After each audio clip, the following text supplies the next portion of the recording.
later. Bienvenidos, queridos televidentes, a una nueva edición de 31 minutos. Hoy hablaremos sobre algo muy importante, los derechos laborales. Estos derechos protegen a todos los trabajadores y aseguran un trabajo digno, justo y seguro. Incluyen cosas como el salario justo, el descanso, la seguridad laboral y la igualdad de oportunidades. En Chile, por ejemplo, existen leyes como la Ley de la Silla o la Ley de 40 horas, que buscan mejorar la vida de los trabajadores. Así que recuerden, amigos, trabajar con respeto y justicia no es un favor, es un derecho. Y para entender cómo surgieron estos derechos que hoy todos conocemos, adelante, Fiorella. Muchas gracias por la presentación, Valentina. Ahora, mis queridos televidentes, para poder contextualizarnos, nos ubicaremos en el año 1907, donde los trabajadores chilenos comenzaron a luchar con más fuerza por sus derechos, especialmente después de la matanza ocurrida en la Escuela Santa María de Iquique, donde el ejército reprimió una huelga de obreros del salitre. Este hecho impulsó la organización obrera liderada por Luis Emilio Recabarren, quien fundó el Partido Obrero Socialista en el año 1912 y promovió la creación de diversos sindicatos. Durante el gobierno de Arturo Alessandri Palma, que abarca de 1920 a 1925, se aprobaron las primeras leyes laborales, como lo fue la jornada de 8 horas y el descanso dominical, marcando un gran avance para los trabajadores. En 1925 la Constitución reconoció la función social del trabajo y la importancia de la justicia social. Finalmente, en los años 30, tras la crisis económica del 29, conocida como la Gran Depresión, surgieron nuevas huelgas y protestas lideradas por la Federación Obrera de Chile y el Partido Comunista. Estas huelgas fortalecieron el movimiento sindical y se consolidó la idea de que el Estado debía proteger a los trabajadores. Toda esta información es sacada de Memoria Chilena, la fuente más confiable después de mi libreta verde. Patán aquí y te voy a explicar lo que sucedió entre 1936 hasta 1968. En 1936 se formó una gran Confederación Nacional de Trabajadores que por primera vez reunió a distintos sindicatos del país bajo una sola organización.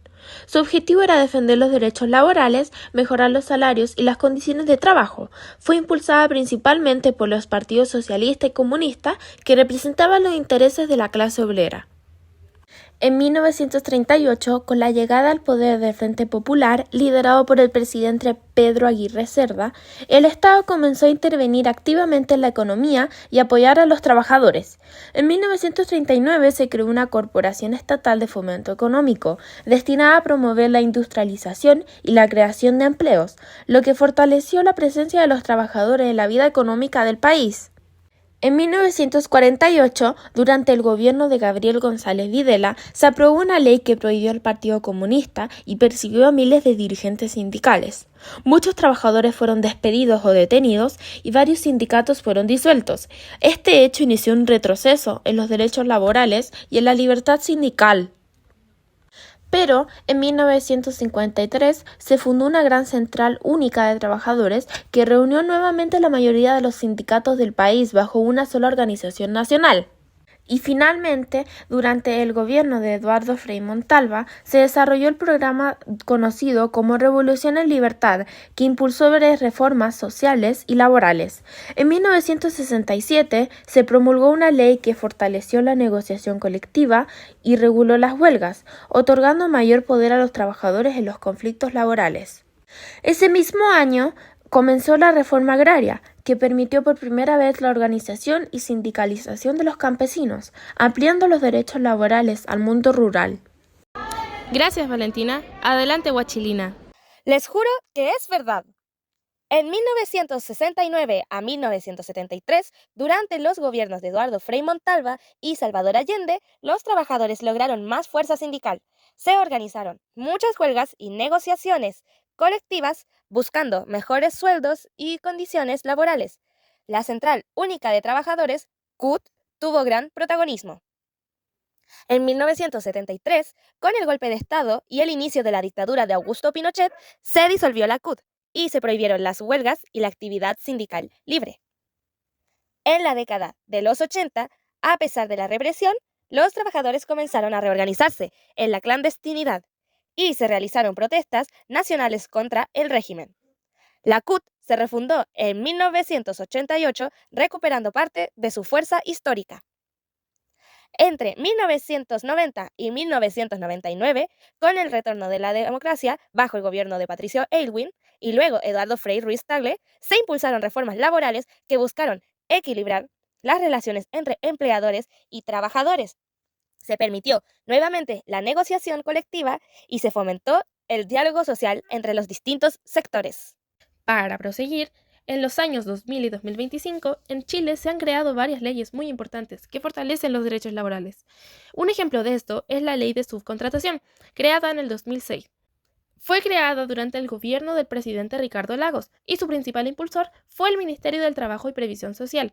Esta ley regula el trabajo en régimen de subcontratación, obligando a las empresas y principales a hacerse responsables de las condiciones laborales y de seguridad social de los trabajadores contratados por terceros.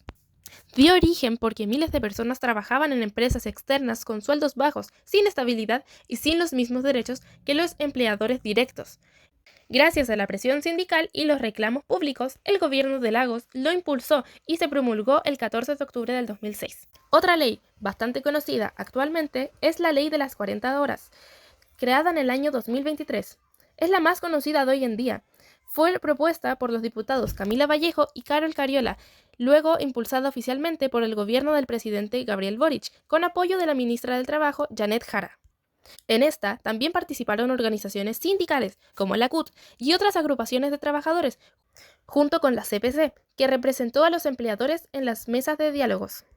La ley reduce la jornada laboral de 45 a 40 horas semanales de manera gradual y permite una jornada de 4x3, o sea, trabajar 4 días y descansar 3. Su propósito es mejorar la calidad de la vida de los trabajadores, dar más tiempo libre y fomentar la conciliación entre trabajo y familia. Todo esto recaudado fue según la Dirección del Trabajo. Ahora, para poder concluir con mi nota verde, tengo un dato curioso para ustedes, mis televidentes. Y es que durante los años 30, muchos obreros usaron canciones y teatro para difundir ideas de unión y protesta. Así se formaron los grupos llamados teatros obreros, donde se representaban obras sobre la vida de los trabajadores. Un claro ejemplo de esto es la obra titulada Desdicha obrera, cuyo autor es Luis Emilio Recabarren en el año 1924. El mismo revolucionario que aparece siempre en esta época. Gracias, Bodoque. De nada, Tulio. Para ir finalizando, los derechos laborales en Chile han cambiado mucho. Al principio los trabajadores vivían situaciones muy injustas y sin protección, pero con el tiempo se fueron ganando leyes que mejoraron los sueldos, las horas de trabajo y la seguridad. En los últimos años se han hecho esfuerzos por adaptarse a los nuevos tiempos y lograr más igualdad, aunque todavía faltan cosas por mejorar. Hoy los trabajadores tienen muchos más derechos y mejores condiciones que antes. Y eso fue todo por hoy. Gracias por su atención y por preferirnos como el mejor canal de televisión de todo el mundo. Adiós.